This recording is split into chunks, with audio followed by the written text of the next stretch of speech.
Hello everyone. In this module, you will learn about concepts of division. इस module में हम division के बारे में समझेंगे. आपने क्लास सेकंड और थर्ड में भी डिवीज़न किया है. Division is the process of separating something into equal parts.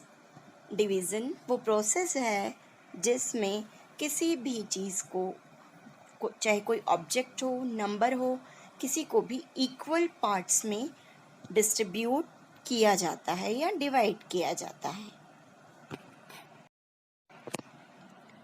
Division is a method of repeated subtraction. जिस तरह से मल्टीप्लिकेशन मेथड है रिपीटेड एडिशन का, इसी तरह से डिवीज़न मेथड है रिपीटेड सब्ट्रैक्शन का. क्लियर? Division terms. अब हम डिवीज़न टर्म्स के बारे में समझेंगे. Dividend, the number to be divided is called the dividend. जिस नंबर को डिवाइड किया जा रहा है उसे हम डिविडेंड कहते हैं. For example 15 divided by 3 is equal to 5. 15 को 3 से डिवाइड किया तो 5 आया. यहाँ पर ये जो 15 है ये हमारा डिविडेंड है. Now second is divisor. The number by which we divides is called divisor.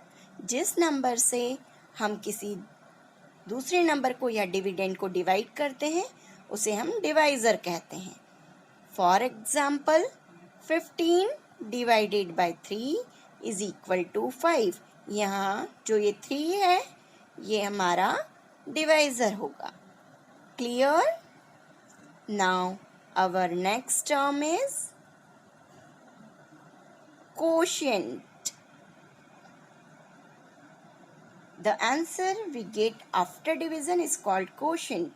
Division करने के बाद जो हमें आंसर मिलता है उसे हम quotient कहते हैं. For example 15 divided by 3 is equal to 5. 15 को हमने 3 से डिवाइड किया, हमारे पास 5 आया. तो जो ये 5 हमारा आंसर है इसे हम क्वोशिएंट कहते हैं. क्लियर?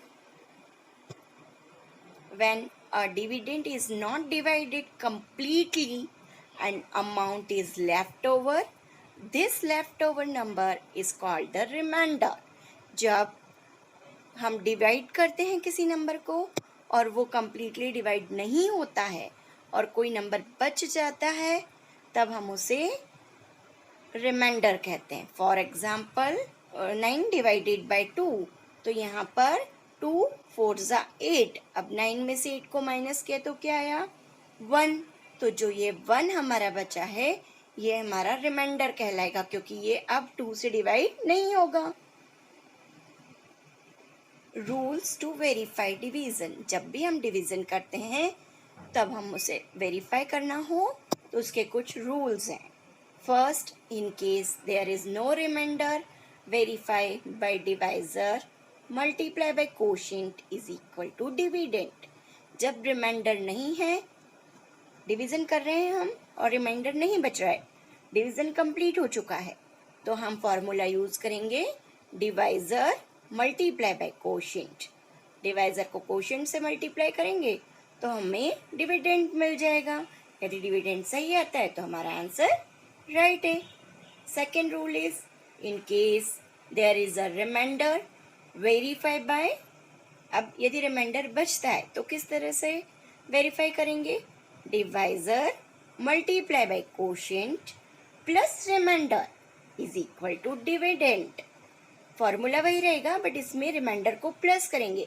डिवाइजर को क्वोशिएंट से मल्टीप्लाई करना है, फिर रिमाइंडर प्लस करना है, उसके बाद जो आंसर आएगा वो हमारा डिविडेंड होना चाहिए. यदि डिविडेंड होता है तो हमारा आंसर राइट है. Division and multiplication are related. Division और मल्टीप्लिकेशन एक दूसरे से रिलेटेड होते हैं. In division we divide number or objects in equal group. Division में हम किसी भी ऑब्जेक्ट या नंबर को इक्वल ग्रुप्स में डिवाइड करते हैं. In multiplication equal groups are put together, so division is opposite of multiplication. और मल्टीप्लिकेशन में जो इक्वल ग्रुप्स होते हैं उनको हम एक साथ रख देते हैं, इसलिए डिवीजन और मल्टीप्लिकेशन एक दूसरे के अपोजिट होते हैं. I hope it's clear now. Now look some multiplication fact. For every multiplication fact, we can write two division facts. Her multiplication fact के लिए हम two division facts लिखते हैं. For example, 2 multiplied by 4 is equal to 8. 2 4s are 8. अब हमें इसके लिए two multiplication division fact लिखना है. तो 8 को यदि हम 2 से डिवाइड करते तो हमारे पास 4 आएगा, और 8 को यदि हमने 4 से डिवाइड किया तो हमारे पास 2 आएगा. All cases are same. Clear? Now, for every division fact, we can write two multiplication fact. Her division fact के लिए भी हम two multiplication fact लिख सकते हैं. For example,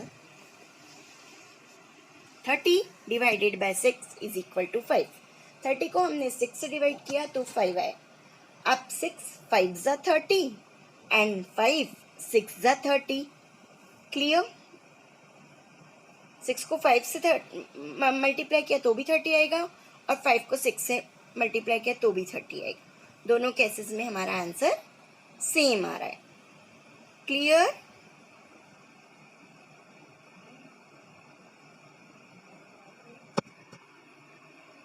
thank you.